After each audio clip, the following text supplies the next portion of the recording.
So in this video, I have 3 different games I'm going to be reviewing, and the interesting thing is these 3 games are all kind of different, yet in their own way, very similar. They're story-driven and tend to be on the shorter side. But let's find out if any of these games are right for you. I do have to thank Red Deer Games for the review codes to Garden Buddies and One Night Burlesque. I also have to thank the publisher to Murder is Game Over for a review code of that game as well. But let's start with Garden Buddies. So this is a very cozy type game where we can maintain and decorate our garden. The interesting thing though is every day there is a new adventure that happens, a little mini game for us to play or a friend to help. And with these little mini events that propel the game forward, I think it's what makes it a little bit different than other cozy games where you sort of just have to find your own entertainment and can sometimes be seen as a lack of story, and that is definitely not the case with Garden Buddies. Everything is overwhelmingly positive and gives you a lot of mini games and friends to help and little events that keep everything going. But this game also has something else to it that I think is really notable and something that I really appreciate, and that is its tie-in with therapeutic exercise. Things that you can do to kind of help you relax, like these little breathing exercises that they have you do, and to really focus in and just clear your mind.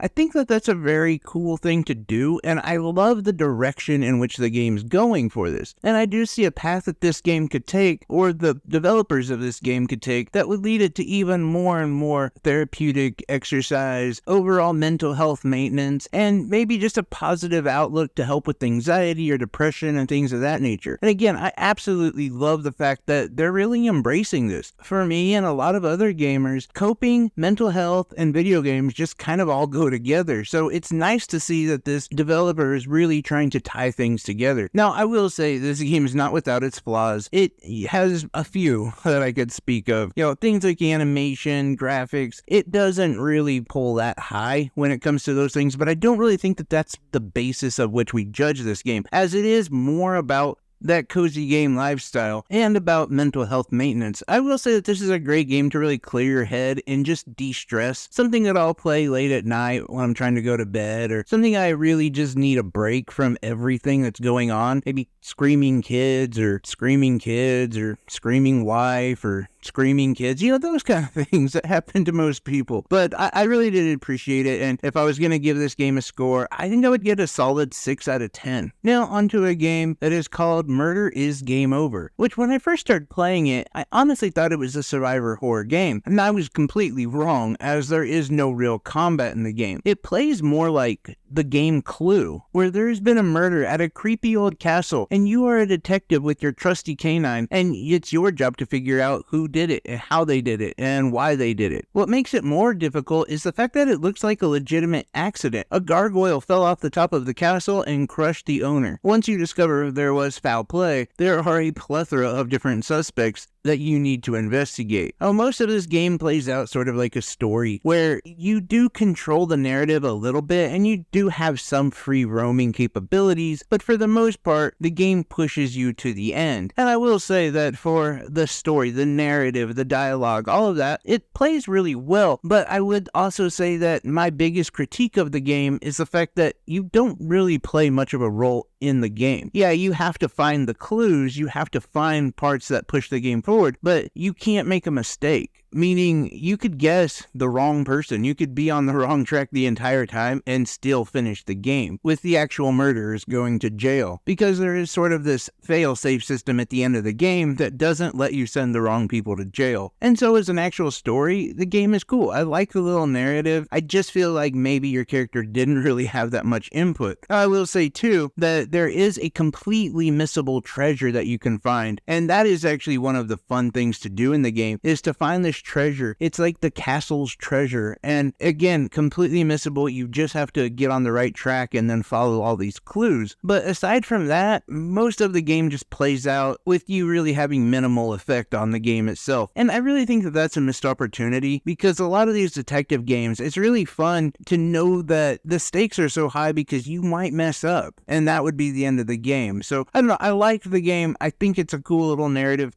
It's much more of an interactive novel than it is an actual detective game, but it does have some amazing pixel art that I really like. So ultimately, I would give this game a score of 6 out of 10. One Night in Burlesque is a game that I've had my eye on for quite a while. I don't know why. I think it's because I'm a big fan of that noir style, that detective type game where it's almost like it takes place back in the 20s or 30s. Very dark and gritty kind of aesthetics, yet highlighted by just a splash of color here or there. The whole thing I really think is cool, and I have to say that it took me a while to figure out that this game actually wasn't from like the 20s or 30s, and it's really embarrassing to say that considering there was some rather noticeable things that were not happening in the 20s and 30s, like text messaging, but anyway, I digress. You play as Holly, and you have the power of telepathy. So you can see what most people are thinking about, or what they're planning, or what their thoughts are, and you're in constant war with this power because you've never really learned how to control it. You are on medicine for it that helps balance it out, but sometimes you're not as in tune to what you should be in tune with because the medicine is suppressing your power. Well, one night you go on stage and you have a horrible vision. One of your best friends is shot and killed that night at the Burlesque club. So you have to talk to her and find out if she has any enemies, find out who might want to hurt her.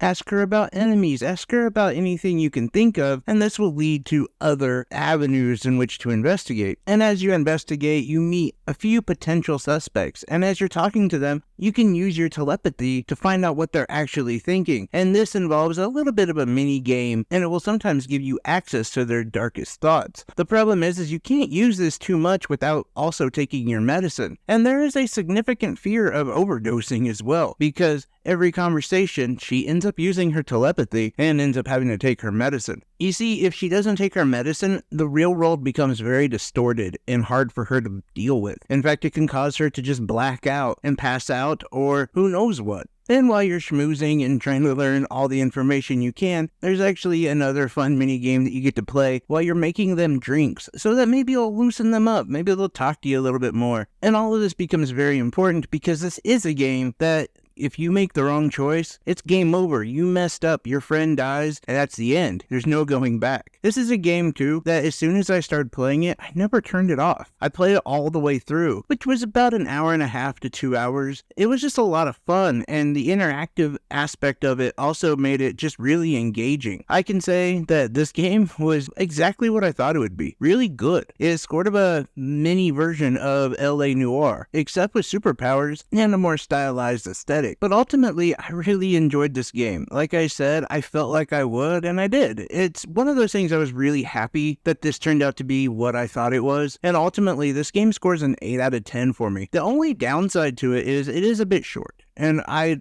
openly admit that I think the regular price on it is like $12, and that's kind of a lot of money for the adventure that you're on. Now, I will say though, there are multiple opportunities for playthroughs, especially if you mess up and you pick the wrong person, or you just want to see what else happens. I would love for this game to really get like a full version, or maybe DLC, like other stories to be added to it. I just really love the dynamic of it. I just feel like I wish it was more than an hour or 2 hours. And hopefully they continue on with this path because this is a really cool game and there is a lot to like here. Also, I believe that this is going to be one of those titles that's on sale quite a bit, so it's definitely going to be worth putting it on your wish list and waiting for a sale, or just picking it up. It's really cool. Again, I hope that they add more to it at some point, or make a sequel that is a little bit longer, just because the only thing that I want more of this game is more of this game, and that's a good thing. But anyway, that's my thoughts on these 3 games. Let me know what your thoughts are. Have you played any of them? Have you thought about getting any of them? Have you seen any of them? Anything, everything down in the comment section below is so appreciated. I love each and every one of you guys. Take care, everyone. Bye-bye.